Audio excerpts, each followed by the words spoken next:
This is a review of the HyPETM Swivel Workstation made for an iPad. You can see it's compatible with the iPad 2, the iPad 3, and the iPad 4. Inside the box, you'll find the keyboard and the cover together. It weighs in at 1 pound 9 3/4 ounces. You'll find a brief instruction manual and a charging cable to charge the batteries that are built into the keyboard. The charging cable is 35 inches long. In addition, I'd like to point out this is a beautiful case. The surface on it is textured with a kind of a rubbery surface. It doesn't show fingerprints at all. And I like the stylish way they put their name on it. I know it's their name, but it's done in a very shimmery type mirror finish. It just looks nice. You can see the lid where you snap your iPad into it. It has cutouts for all the ports and jacks that you need to use for the charging port, the speaker, for example, the switches for volume. It's nicely designed, and I like how it's made because it will, when you mount your iPad in there, it will rotate 360 degrees, which is extremely nice. And when you get to the center point, it locks into place. The keyboard is very nicely designed. It has a large size keys on it, which I like. Lately on the keyboards, they've been making the top row of keys smaller and the arrow keys smaller. I think that's great because I don't use those as much as I type. So I'd rather have these keys that I type with to be larger.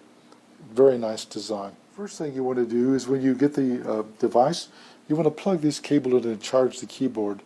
The instruction manual says it uses 100 to 240 volts AC. That is absolutely incorrect. It's a standard USB output at 5 volts, and any charging current above 500 milliamps will get the job done. It's recommended for the first charge time that you charge the keyboard for roughly 12 hours. After the first charge, it should take between 2 to 4 hours for it to recharge. A full charge of the batteries will supply 120 hours of continuous typing when charged, and it will supply a standby time of 30 days. Here on top you can see a power switch to turn the keyboard off and on. Please do that when you're not using it to conserve energy.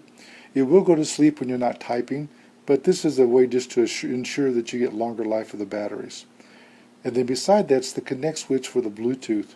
This is a Bluetooth keyboard, which means it's going to transmit wirelessly from the keyboard to your iPad. It has a pairing distance of upwards of 33 feet, but for most people they're going to leave it attached a lot of the time. You can take it off though and do your typing remotely if you so desire. To insert your iPad, I just normally sit it here in the bottom, lean it backwards, and snap it into place. And it's that easy. It just locked into place. Just a comment, just always make sure when you snap it in place that you have the power jack and the speaker lined up. That way you have the right orientation for all the cutouts. I'm now going to show the pairing process. First of all, I'm going to turn on the power. And then after I do that, I'm going to turn on the Bluetooth of my device. I'm now going to show how to pair the iPad with the keyboard. I'm going to touch settings. I'm going to touch Bluetooth because it says that it's off. I'm going to swipe it to turn it on. And you see it's searching for devices. I'm going to come down here and press the connect button and hold it for a few seconds and then release it. And you can see Hype Bluetooth keyboard popped up. It says not paired. I'm going to touch that. You can see it spinning and it says pairing request, enter code 5998, 5998, enter. And now it says connected. That code I had to type in is a random code, and it will vary every time you have to repair. One of the things I like to point out is that when you use a Bluetooth keyboard, you lose some of the capability of the iPad in that you don't get automatic capitalization at the start of a sentence. You also don't get automatic capitalization of proper names, and also if you mistype a word, if it recognizes it's mistyped, you can see it's underlined in red, but it didn't correct it.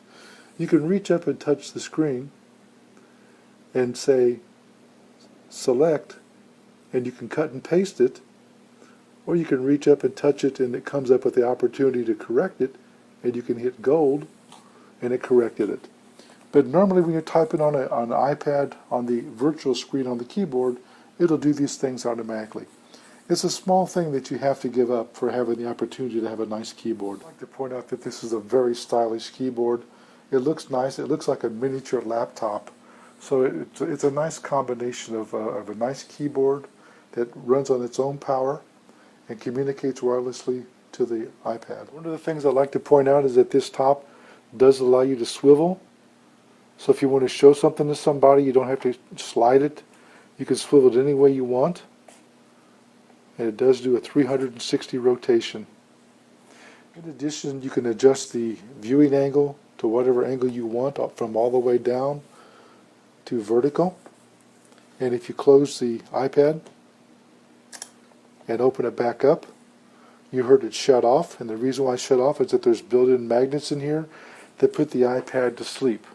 That way, if you want to get up and leave, you can close your iPad and somebody can't be browsing around in your iPad while you're away from your desk. Even though I closed the lid, it put the iPad to sleep. When I wanted to type in my password to reopen the iPad, I typed it on the keyboard because it's still connected. I typed it in, hit the enter key, and it opened up the iPad automatically. Here you can see the battery charge LED. It's red. It has 3 different colors that will come out of it. If the keyboard battery is low, it will flash yellow. If the keyboard's being charged, it will turn red, like it is now.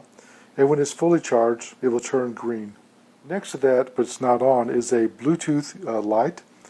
When it's being activated during pairing, the light will continually flash until the pairing is successfully completed. Next to that, you'll see the caps light. If you hit the caps lock button over here, you can see that LED turned white. And you can now you know that the caps key is locked on. Here you can see a row of keys here that has special functions. By pressing this, you'll now go to the home screen of the iPad. So you can save steps. Here you can take and dim the iPad. Here you can brighten the iPad. You can see it going down and going up. Pressing this button will blank the screen and lock it, which will force you to re-enter your password in there again. This is the search key. This is the slideshow. This changes the keyboard type. If you have different styles of keyboards programmed into your iPad, it'll change to the next keyboard language. This is skip backward for music, play and pause, skip forward, mute, reduce sound, and increase sound. When you're done using the keyboard, I just turn it off. That'll conserve your battery. When you close it down, you'll notice that the keyboard's slightly off a little bit. It's because you had it slightly tilted. Just take it up and realign it, and the feet will kind of lock it into place and hold it there. I like this case a lot. It's nice and handy. It looks like a miniature laptop. It's highly portable. One thing I would caution you on is that if you do bump it, it does still get misaligned because it wants to rotate. So you just need to make sure you hold it closed properly. You also can only have this in the landscape mode and not the portrait mode. Overall, this is an excellent keyboard. It paired quickly, as you saw. I like the texture, I like the style. It's nicely designed. All the cutouts are perfectly done. It's just a well-engineered keyboard in a case. I rate this product at 5 stars. This review was done by JJ CEO. I'd like you to know I received a sample for test and evaluation, and I promise to give a fair and honest review.